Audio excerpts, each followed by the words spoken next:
नमस्कार। विश्व शांति दर्शन news bulletin में आपका स्वागत है। देखते हैं कुछ खास खबरें। दुनिया में कब कौन क्या बेचने निकले बताना मुश्किल है। अब इसे ही देखिए। पेरिस के एक नीलाम घर ने घोषित की है एक अनोखी चीज की नीलामी। इतनी अनोखी कि कोई कभी सोच भी नहीं सकता।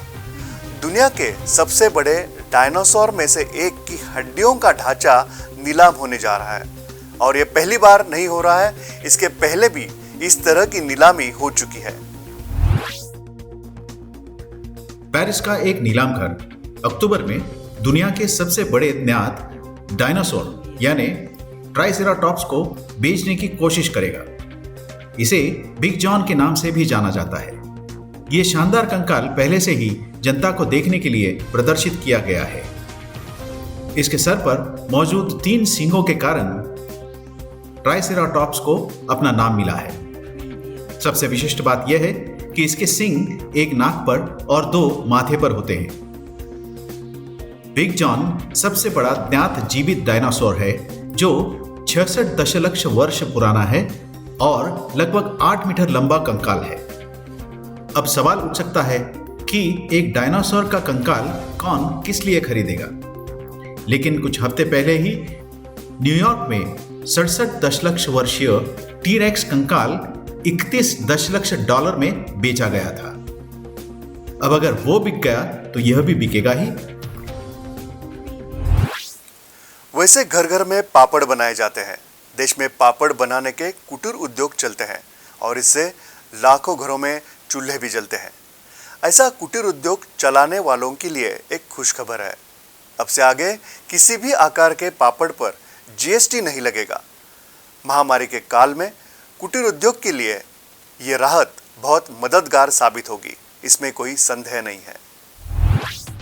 पापड़ आमतौर पर हर भारतीय घर में खाए जाते हैं, बनाए भी जाते हैं। पापड़ बनाने का उद्योग भारत के गांव में कुटीर उद्योग के रूप में फैला हुआ है, लेकिन पापड़ पर लगे जीएसटी के कारण इन कुटीर उद्योगों को दिक्कत का सामना करना पड़ता है, खासकर उन पापड़ के निर्माताओं के लिए जिनके पापड़ आकार में गोल नहीं थे। जीएसटी के नियमों में यह स्पष्ट लिखा है कि गोल आकार के पापड़ों पर यह कर नहीं लगेगा। इसके चलते त्रिकोण और चौकोन के आकार में बने पापड़ों पर जीएसटी लगाया जाता था। हाल ही में केंद्रीय कर विभाग ने इस बात की स्पष्टता दी है कि पापड़ों पर फिर चाहे वो किसी भी आकार के हों या फिर किसी भी नाम से जाने जाते हों, जीएसटी नहीं लगाया जाएगा। यह समाचार सिर्फ पापड़ बनाने वालों के लिए नहीं बल्कि पापड़ खाने वालों के लिए भी आर्थिक रूप से फायदेमंद रहेगा, ऐसी उम्मीद की जा रही है। पेंटिंग्स या चित्रकारी का आनंद हम सब उठा सकते हैं और इनका सही आनंद उठाने के लिए सिर्फ दृष्टि ही नहीं, सही दृष्टिकोण का होना भी जरूरी है। पर उनका क्या जो पूरी तरह से दृष्टिहीन है, क्या वे कभी पेंटिंग्स का आनंद नहीं उठा पाएंगे? यह सवाल उभरा पुणे के एक चित्रकार चिंतामणि हसबनिस के मन में और उन्होंने इसका हल भी ढूंढ निकाला। आज उनकी पेंटिंग्स को अनगिनत दृष्टिहीन व्यक्ति देख रहे हैं। जी हाँ, देख रहे हैं। क्या आपने कभी कल्पना की है कि कोई नेत्रहीन व्यक्ति किसी पेंटिंग को देख सकता है? जी हाँ, ऐसा होता है चिंतामणि हसबनिस की पेंटिंग्स के साथ। अब तक सामान्य दृष्टि वाले लोगों ने इनकी पेंटिंग्स का आनंद उठाया है, लेकिन इनके साथ साथ हजारों दृष्टिबाधित लोग भी इनके चित्रों का आनंद ले सकते हैं, उन्हें देख सकते हैं। अपनी कला के माध्यम से चिंतामणि ऐसे चित्र बनाते हैं जिसे नेत्रहीन लोग भी देख सकते हैं। पूरे देश भर में आयोजित उनके चित्रों के प्रदर्शनियों के माध्यम से हजारों नेत्रहीन व्यक्तियों ने उनकी कला का आनंद उठाया है।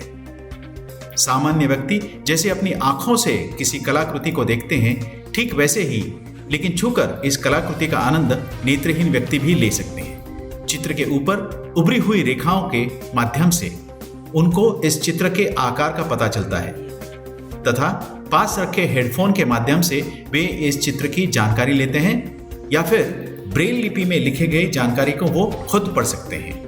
अपनी कला प्रदर्शित करते हुए चिंतामणि हसबनिस हमेशा कहते हैं कि मेरी कला को आंखों से नहीं मन से देखिए। तेलंगाना में अब वनीकरण के लिए ड्रोन्स का उपयोग होगा। तेलंगाना के वन विभाग ने हरा भरा नामक ड्रोन आधारित वनीकरण परियोजना शुरू करने की ठानी है। भारत में अपनी तरह की यह पहली परियोजना है। इसके तहत तेलंगाना के सभी 33 जिलों के जंगलों में लगभग 12,000 हेक्टेयर पर 50 लाख पेड़ लगाए जाएंगे। तेलंगाना के 33 जिलों के जंगलों में लगभग 12,000 हेक्टेयर भूमि पर 50 लाख पेड़ लगाए जाएंगे और यह किया जाएगा ड्रोन्स की सहायता से। भारत में अपनी तरह की यह पहली परियोजना है। यह अभियान तेलंगाना के हरिहरत कार्यक्रम के तहत हरित तेलंगाना के मिशन का एक भाग है। मानव जीवन के लिए स्वच्छ और रहने योग्य वातावरण बनाए रखना बहुत जरूरी है। ड्रोन्स का उपयोग करने में पहले से ही सबसे आगे होने के कारण तेलंगाना राज्य के सभी जिलों में वन बढ़ाने के लिए बीज बोने के लिए इस योजना की शुरुआत की गई है। यह परियोजना ड्रोन का उपयोग करके बंजर और खाली वन भूमि पर बीज के गोले बिखेरने का काम करेगी। इस तरह जमीन को पेड़ों के हरे भरे निवास में बदलने का प्रयास किया जा रहा है। क्षेत्र सर्वेक्षण के साथ यह प्रक्रिया शुरू होगी।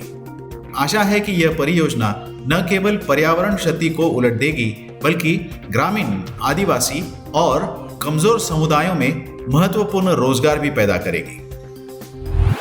विश्व शांति दर्शन न्यूज बुलेटिन में आज यही रुकते हैं। पॉजिटिव न्यूज के लिए हमेशा देखते रहिए विश्व शांति दर्शन न्यूज बुलेटिन्स। नमस्कार।